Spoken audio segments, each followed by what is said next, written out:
ಕ್ರಿಸ್ತನನ್ನು ಪ್ರತಿಫಲಿಸುವಂತೆ ನಿಮ್ಮ ಆತ್ಮಗಳನ್ನು ವಾಕ್ಯದಲ್ಲಿ ಬಲಪಡಿಸುವ ಅನುದಿನದ ಧ್ಯಾನ.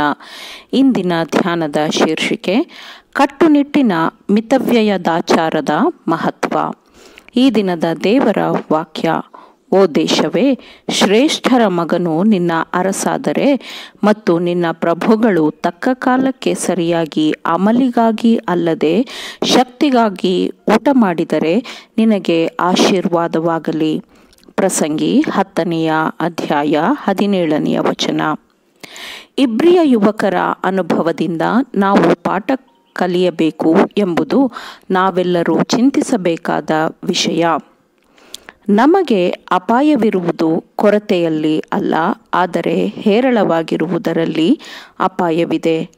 ಎಲ್ಲವೂ ಹೆಚ್ಚಾಗಿಯೇ ಇರಬೇಕು ಎಂಬುದಾಗಿ ನಾವು ನಿರಂತರವಾಗಿ ಪ್ರಚೋದಿಸಲ್ಪಡುತ್ತೇವೆ. ಆದರೆ ದೇವರ ಸೇವೆಗೆಂದು ತಮ್ಮ ಬಲಗಳನ್ನು ದುರ್ಬಲಗೊಳಿಸಿಕೊಳ್ಳದೆ ಉಳಿಸಿಕೊಳ್ಳುವವರು ದೇವರು ನೀಡುವ ಎಲ್ಲ ತಲಾಂತುಗಳ ಕೊಡುಗೆಗಳನ್ನು ಬಳಸುವಾಗ ಕಟ್ಟುನಿಟ್ಟಿನ ಮಿತಾಚಾರವನ್ನು ಪಾಲಿಸಬೇಕು. ಅದರ ಜೊತೆಗೆ ಪ್ರತಿಯೊಂದು ಹಾನಿಕಾರಕ ಅಥವಾ ಕೀಳುಮಟ್ಟದ ಭೋಗದಿಂದ ಸಂಪೂರ್ಣವಾಗಿ ಅವರು ದೂರವಿರಬೇಕು. ಸರಿಯಾದ ದೈಹಿಕ ಅಭ್ಯಾಸಗಳು ಮಾನಸಿಕ ಶ್ರೇಷ್ಠತೆಯನ್ನು ಉತ್ತೇಜಿಸುತ್ತದೆ.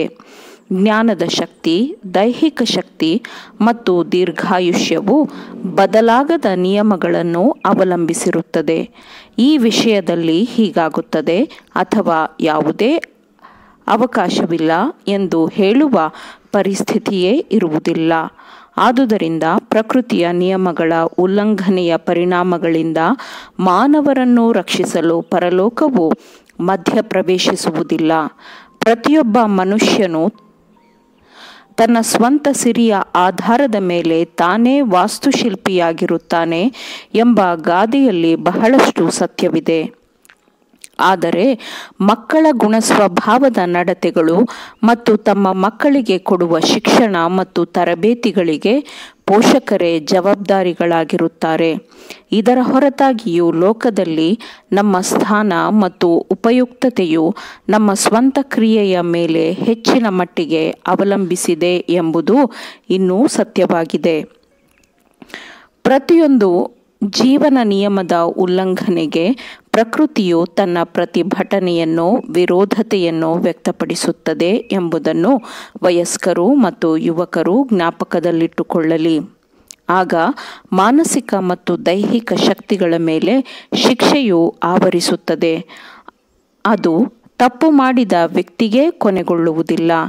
ಅವನ ದುಷ್ಕೃತ್ಯಗಳ ಪರಿಣಾಮಗಳು ಅವನ ಸಂತತಿಯಲ್ಲಿ ಕಂಡುಬರುತ್ತವೆ ಮತ್ತು ಹೀಗಾಗಿ ಆನುವಂಶಿಕ ದುಷ್ಕೃತ್ಯಗಳು 3ನೇ ಅಥವಾ 4ನೇ ತಲೆಮಾರಿನವರೆಗೂ ಸಹ ವರ್ಗಾವಣೆಯಾಗುತ್ತದೆ, ಹರಡುತ್ತದೆ. ನಮ್ಮ ಪಿತೃಗಳ ತಪ್ಪು ಅಭ್ಯಾಸಗಳಿಗಾಗಿ ನಾವು ಕಷ್ಟವನ್ನನುಭವಿಸುತ್ತಿದ್ದೇವೆ. ಆದರೆ ಇನ್ನೂ ಎಷ್ಟೋ ಮಂದಿ ಅವರಿಗಿಂತಲೂ ಕೆಟ್ಟದಾದ ಮಾರ್ಗವನ್ನು ಹಿಡಿಯುತ್ತಾರೆ ಅಲ್ಲವೇ? ಪ್ರತಿ ವರ್ಷ ಲಕ್ಷಾಂತರ ಗ್ಯಾಲನ್ಗಳ ಮಾದಕ ಮದ್ಯಗಳನ್ನು ಕುಡಿಯಲಾಗುತ್ತದೆ ಮತ್ತು ತಂಬಾಕಿಗೆ ಲಕ್ಷಾಂತರ ಡಾಲರ್ಗಳ ಹಣವನ್ನು ವ್ಯಯ ಮಾಡಲಾಗುತ್ತದೆ.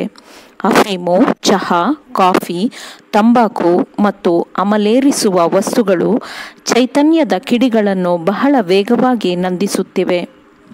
ಅಮಲು ತರಿಸುವ ಮದ್ಯವು ವಿವೇಚನಾ ಶಕ್ತಿಯನ್ನು ಕಡಿಮೆಗೊಳಿಸುತ್ತದೆ ಮತ್ತು ಪ್ರತಿಯೊಂದು ಶುದ್ಧವಾದ ಪವಿತ್ರವಾದ ಪ್ರಭಾವದ ವಿರುದ್ಧ ಹೃದಯವನ್ನು ಕಠಿಣಗೊಳಿಸುತ್ತದೆ. ದಾನಿಯೇಲನಂತಹ ಯುವಕರ ಅಗತ್ಯತೆ ಇದೆ.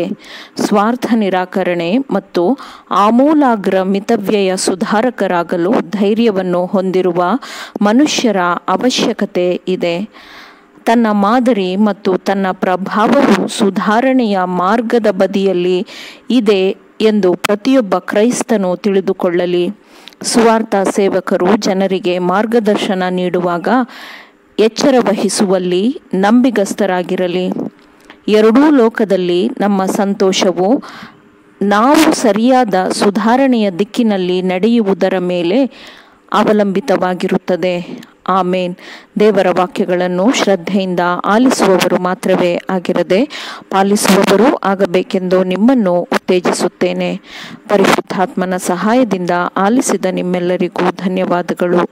ಮತ್ತೆ ದೈನಂದಿನ ಧ್ಯಾನಕ್ಕಾಗಿ ನಾಳೆ ಸಂಧಿಸೋಣ. ಆಮೇನ್.